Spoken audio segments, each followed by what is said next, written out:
Hi folks, welcome to my new channel where I discuss many things about culture, politics and literature. Today we are going to talk about a man who has been a towering presence upon the literary world as well as academia. Someone who has been called, and I quote, a dinosaur, the Donald Trump of literary studies, the most notorious literary critic in America, the imperious and convivial scholar and literary critic, and at the same time a singular breed of scholar, teacher, critic, prose, poet, pamphleteer, Harold Bloom. Without much ado, let's get lit.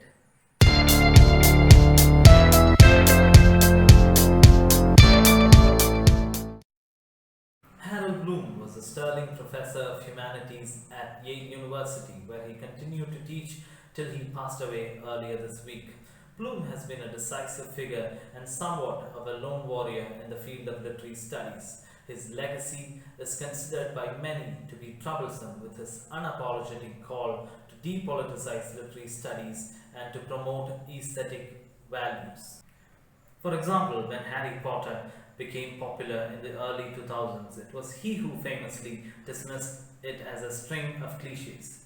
Could 35 million people be wrong about their choice? Yes, he said, with his signature magisterial infallibility. So, who is Harold Bloom? Why has some of his writings become so controversial? What does he mean when he called critical theories the school of resentment? Harold Bloom, born into a humble Orthodox Jewish family in New York City, joined Yale University for his postgraduate studies, where he continued with his doctoral study on Shelley and mythmaking. He has written profusely and has published over 40 books, including his most famous, The Western Canon and The Anxiety of Influence.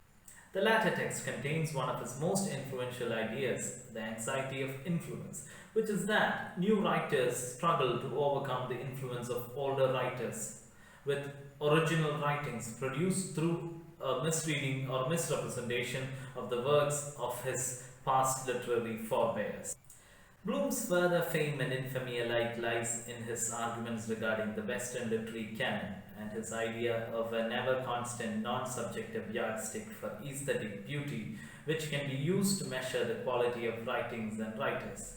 His insistence on keeping literary studies away from all kinds of political considerations is perhaps what makes Bloom a peculiar, almost jarring figure amidst the contemporary literary circles.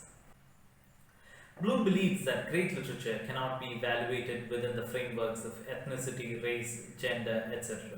Bloom refuses to acknowledge that social realities have anything to do with aesthetic beauty or standards. Hence, works such as that of Alice Walker, Toni Morrison, or Maya Angelou shockingly does not fit into what Bloom sees as the Western canon. Bloom's audacious reference to Marxist feminist African American readings, which began to dominate the literary as well as academic circles ever since the 1970s, as the school of resentment had found many takers as well as haters. According to Bloom, this mode of study overrules aesthetic sensibility and shifts the focus solely to the ethnicity, race, and politics of these writers. People who are in no way interested in aesthetic values, people who in fact have combined to assure all of us that what we call aesthetic value is a bourgeois mystification. He fears that English studies in future will be relegated to the outdated status of Latin or Greek today. He wrote in the Western canon, what are now called departments of English will be renamed departments of cultural studies, where Batman comics, Merman theme parks, television, movies, and rock will replace Chaucer, Shakespeare, Milton, Wordsworth, and Wallace Stevens. Harold Bloom saw himself as one among the last champions of aesthetic value and literary studies, as a descendant of the likes of Samuel Johnson. Whether Bloom shall be judged as an anachronistic anomaly or as the long champion, only time shall tell. In the meantime, Bloom's legacy shall live on, albeit alongside Batman, Harry Potter, and Color Purple, of course.